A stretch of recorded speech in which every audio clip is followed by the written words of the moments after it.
Assalamu alaikum. Inshallah you're well.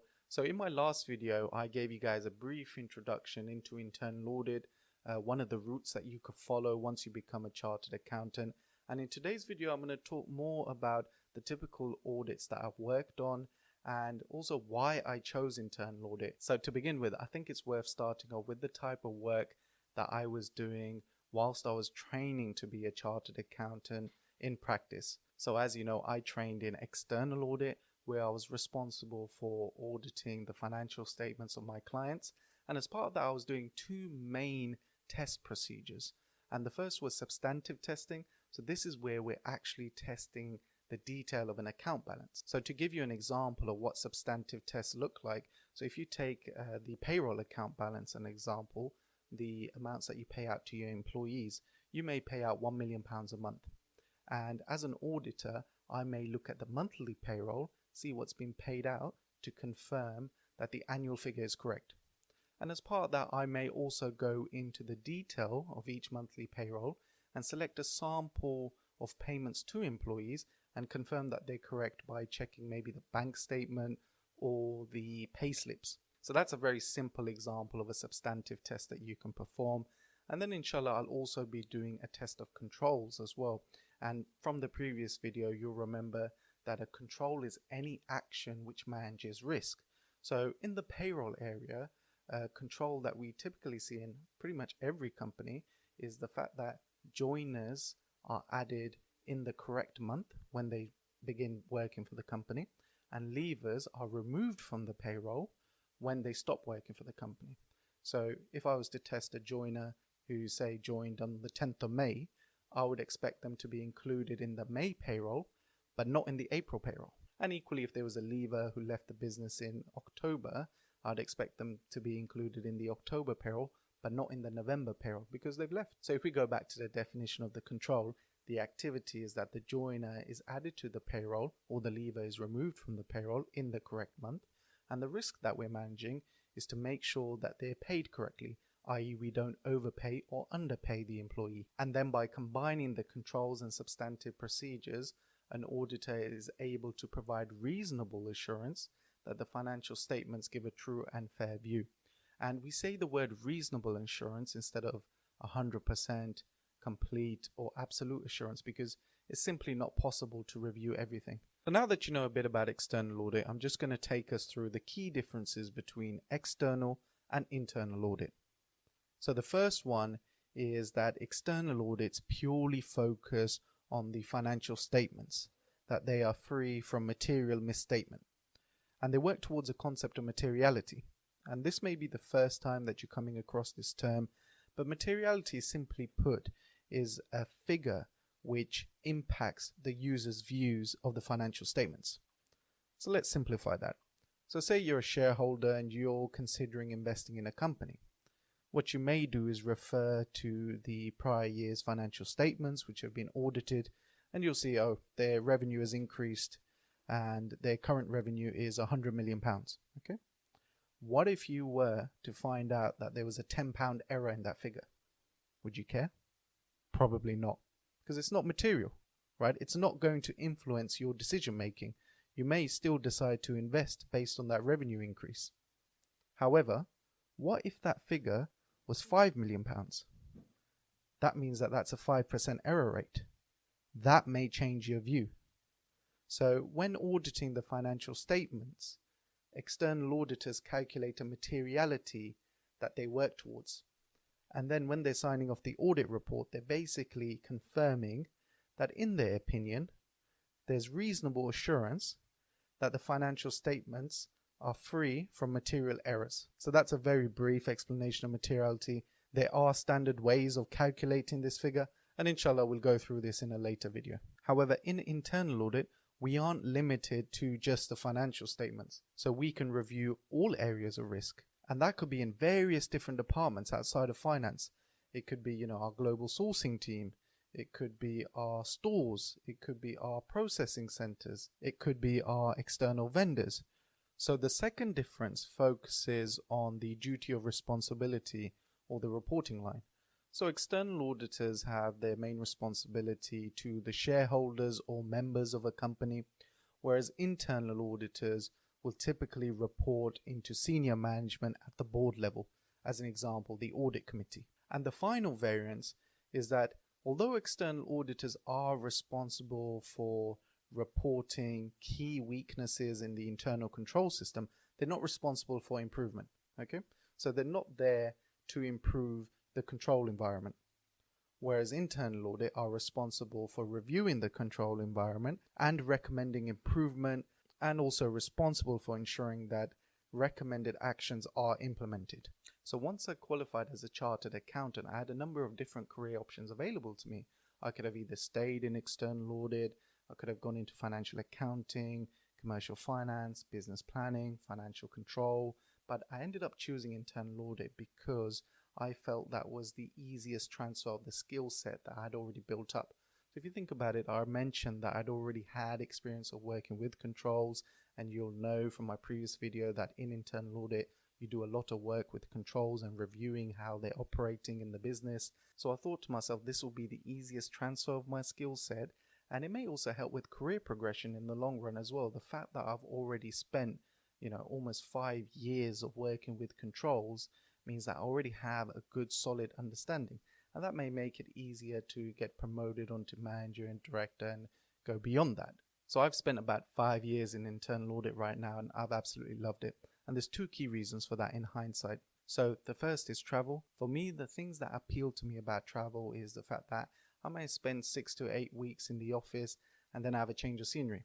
I go out to different sites in a different location, meeting different people, people who I may not have caught up with for the past 6 months. So it's a good opportunity to connect and build your network. So that's what really appeals to me about traveling. So the second thing I love about internal audit, which to be honest with you, when I was moving from external to internal audit, I wasn't fully aware of, was the fact that I'd be working on varied projects. So some of you may think that as an accountant or as an auditor, you may be focusing on figures for the rest of your life.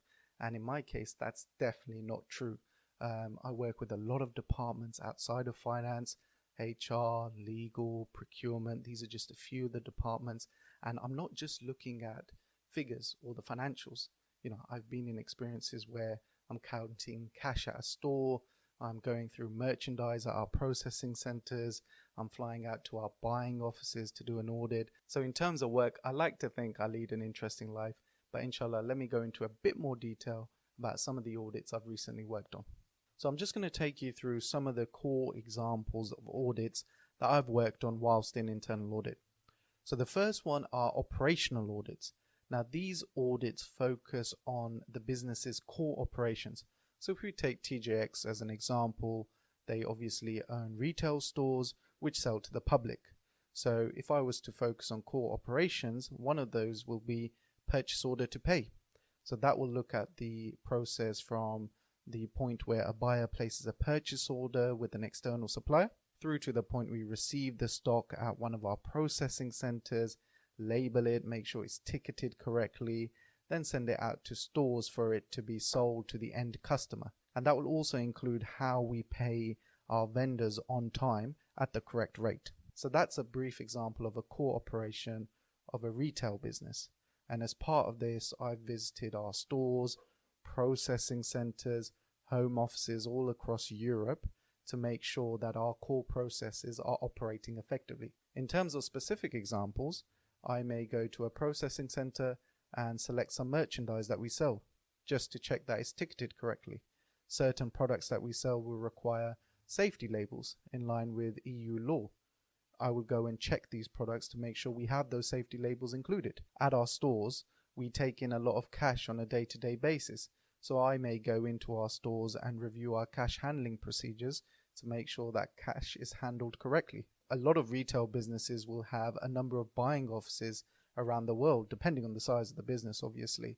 And the advantage with buying offices around the world is that they have good local knowledge of the particular region they operate in. So if you think about it, if you have a business that's located in the UK and all the buyers are in the UK, but you want to buy goods from, say, India, the UK buyers may not have a good understanding of all the rules and regulations in India, what the expected negotiation culture is there. So it makes more sense to have a buying office in India where you will employ local expertise. And in internal audit, we may go out to the buying office to make sure that it's operating effectively in line with the local government guidelines. So the next type of audit is compliance audits.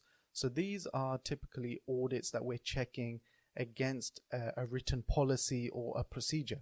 So an example of this may be external vendors. So I've worked on contract compliance audits where we will take a contract with a vendor and make sure that we're being invoiced correctly in line with the contract. Another example of this may be HR audits. So in line with UK employment law, you have to issue your employees with a contract within a given time frame.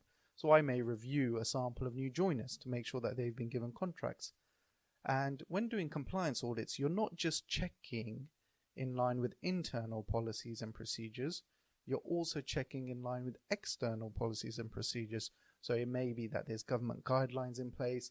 And another example of that is right to work. So for those of you who have had a job, you would know that you need to provide evidence of your right to work. So if you're British, you would just give your passport and the person reviewing it would verify that it's true and accurate, and they would take a photocopy of the original. So this is a particular requirement of the Home Office. So I may go out to our stores, processing centers, home offices, just to make sure that for a sample of associates, we are taking the correct right to work documents. And the final type of audits that I've worked on are financial audits. So it's important to remember, I'm not talking about the financial statements process specifically, because that's what our external auditors will focus on. I'm talking more about our day-to-day operation and controls. So the first one that we have is SOX. So SOX is an acronym for Sarbanes-Oxley, which is a US law. Now, back in the days, towards the 90s, I'd say, there were a few large accounting scandals in the US. This led to the formation of the Sarbanes-Oxley Act, which at a high level covers controls which provide assurance over the financial reporting process.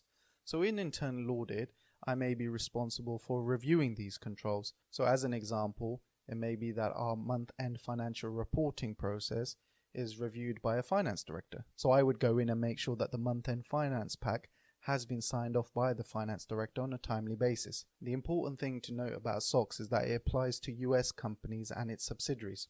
So obviously where I work now at TJX, they're listed on the Fortune 100. So they're seen as a US company, and as in Europe, we're seen as a core or key subsidiary of the US division. We have to comply with these SOX controls as well. But even if you work for a UK listed company, as I've done in the past, you would probably still have a very similar controls framework in place, which internal audit will test against. So the second type of financial audit or review we perform is around inventory. So for those organizations which sell goods, they will record their inventory value at year end.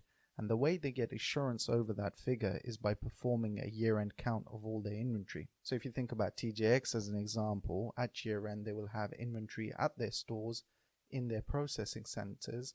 So as part of this, internal audit will go out to a few sites and make sure that the count is being performed correctly. And the final bit around financial audits that I've worked on in the past is key reports testing. So these are reports that include financial data which are used by the business to make core decisions. So it's important that these reports are correct, and as part of my review, I will check that they're firstly accurate, that they're pulling the correct data, and that they're complete, that they're pulling the data for the correct period. So inshallah, hopefully from this brief explanation, you can see how varied my work is on a day-to-day basis. From what you can see on the slide, I'm not just limited to working within the finance area. I work across other departments as well. And to be honest with you, I really enjoy that because it gives you the opportunity to meet people from different areas of the business, build relationships, and obtain a better understanding of the business you work for. So inshallah, it's all starting to come together a bit now. So last week I spoke about internal audit, what is internal audit, and the role we play within a business. This week I've spoken more about why I chose internal audit and giving you guys a holistic overview of some of the audits that I've worked on in the past.